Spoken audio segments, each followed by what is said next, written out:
Bonjour, comme certains qui suivent mes commentaires sur YouTube ont pu le constater, je suis en panne d'Optera depuis quelques temps. J'ai cassé une hélice en me plantant au décollage.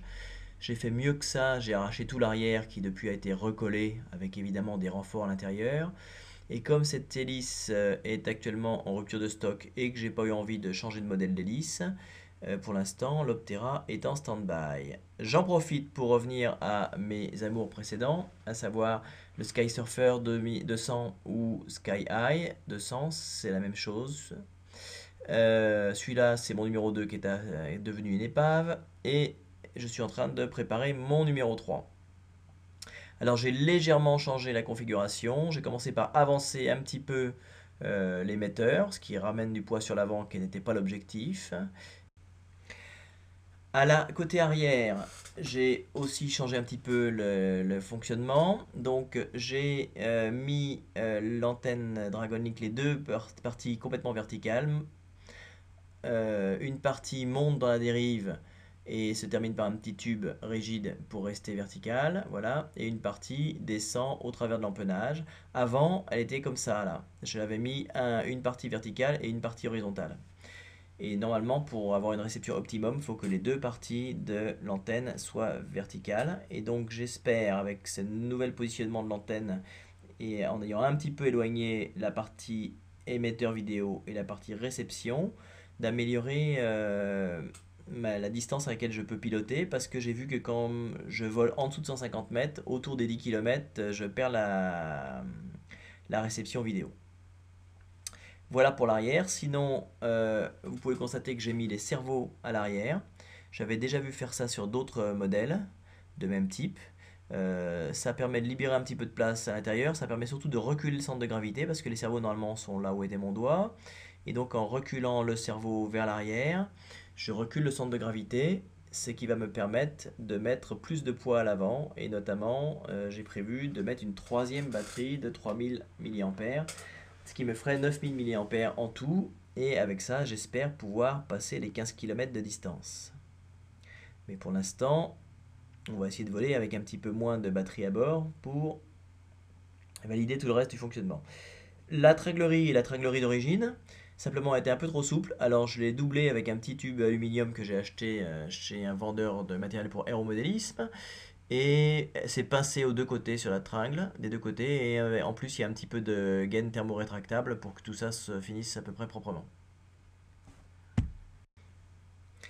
Par ailleurs, cet empennage est amovible, parce que pour déplacer cet avion, qui est assez volumineux, j'enlève les ailes, mais le fait d'avoir à l'arrière un empennage de 60 cm de large, plus une dérive qui, avec le talon du bas, fait 35 cm, c'est très difficile à transporter. Donc ça a fait l'objet d'une autre vidéo, le lien est à la fin de celle-ci. Revenons au reste de l'appareil. Donc, comme je disais, j'ai essayé d'optimiser et le centre de gravité et le positionnement de l'électronique. Donc là, c'est l'antenne Cloverleaf avec laquelle je vole habituellement. Donc avancé, et là, l'émetteur était là avant, maintenant il est avancé là de 3-4 cm. Comme je disais tout à l'heure, ça améliore l'écartement entre l'antenne réceptrice et l'antenne émettrice. Ça charge un petit peu le nez, c'est dommage. Là, j'ai laissé mon variateur de vitesse à l'extérieur parce que le SC ça a tendance à chauffer. Bon, avec cet ESC Red Brick, j'ai jamais eu de problème, mais je préfère quand même qu'il soit bien ventilé. Par ailleurs, le GPS, j'ai pas rallongé le fil, mais au lieu de le faire courir proprement, entre guillemets, parallèlement au bord d'attaque de l'aile, comme je faisais précédemment, voilà, parallèle comme ça, là, je l'ai fait courir en diagonale, ce qui fait qu'il s'éloigne au maximum de l'antenne émettrice vidéo qu'on voit de l'autre côté de l'avion. Voilà. Parce que là aussi, j'ai eu des problèmes d'interférence entre l'émetteur vidéo et le GPS. À l'avant, j'ai fait comme les fois précédentes, c'est-à-dire que j'ai fait une espèce de bulbe en mousse légère. C'est de la mousse qu'on trouve autour des ordinateurs quand on les achète. Voilà, la caméra RunCap 2 est dedans. Elle est protégée par un petit éperon en dessous. Et il n'y a pas de batterie dans cette caméra. Ça évite que ça chauffe et puis ça évite de mettre du poids sur le nez avec un bras de levier important. Donc la mousse aussi fait un petit peu effet anti-gelo. Et là, pour parfaire l'œuvre, j'ai mis un petit cache amovible pour améliorer le CX du tout. Mais ça, c'est plus pour me faire plaisir que pour une vraie efficacité. On va voir un petit peu comment j'ai mis les organes à l'intérieur.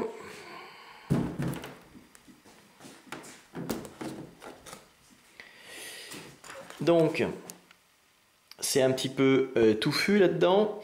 Je voudrais essayer de faire un vol d'une heure de temps et ou m'éloigner à 15 km ou 18 km de mon point de départ. Donc j'ai prévu cette fois-ci de mettre 3 batteries de 3000 mAh. Ça c'est donc le capteur de consommation électrique. Donc j'ai une première batterie qui est là, qui est velcrotée sur son support pour ne pas glisser, pour ne pas avoir de boule de la masse qui bouge. Voilà. Ensuite, j'ai juste ce petit support qui a vocation à la fois à servir de reposoir pour la batterie qu'on vient de sortir, à la fois à permettre à la batterie qui est complètement au fond, qu'on voit ici. Je ne sais pas si vous la voyez bien, je vais essayer de vous la montrer avec quelque chose. J'ai une autre batterie qui est ici, là, qu'on peut voir aussi par la petite trappe latérale qui est là. Voilà, là vous voyez l'autre batterie, une deuxième batterie. Donc ça permet en cas d'atterrissage un peu rustre d'avoir cette batterie arrière qui va glisser avec la batterie qu'on a enlevée en premier lieu, sans abîmer le pilote qui est au fond. Alors j'ai pas beaucoup de lumière. Voilà, mais au fond, vous voyez que j'ai le pit lab. Donc le pit lab est posé sur le sol de la machine.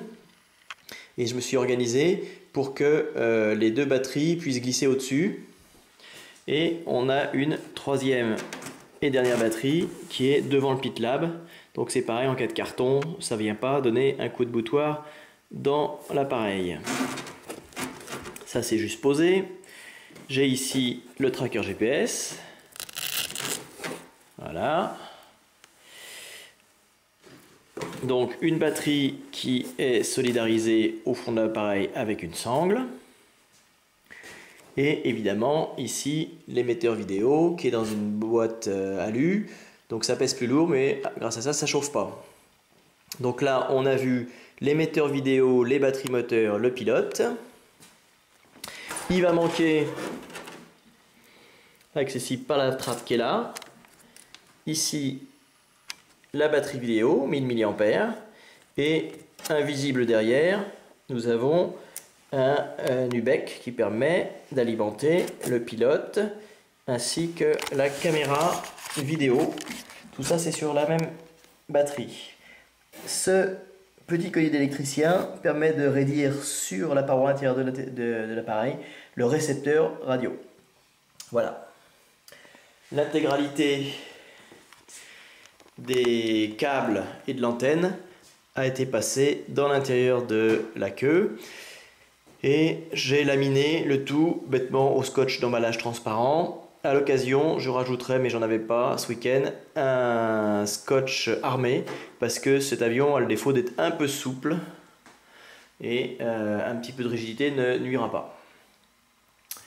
Voilà, donc la conception est la même que précédemment, simplement j'ai essayé d'augmenter l'éloignement des organes vitaux et j'ai reculé un maximum de choses de façon à pouvoir rajouter une batterie de 3000 mAh sur l'avant.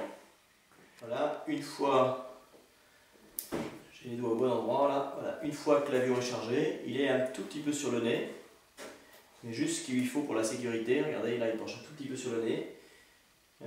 Donc juste ce qu'il faut pour qu'il ne soit pas tenté de ralentir trop et de décrocher. Mais donc c'est un avion qui ne fera pas trop de traînées. Il y a peut-être moyen encore de reculer un tout petit peu le centre de gravité. On fera ça en affinant après quelques vols d'essai. Ça fait un bestiau qui est quand même bien lourd là maintenant.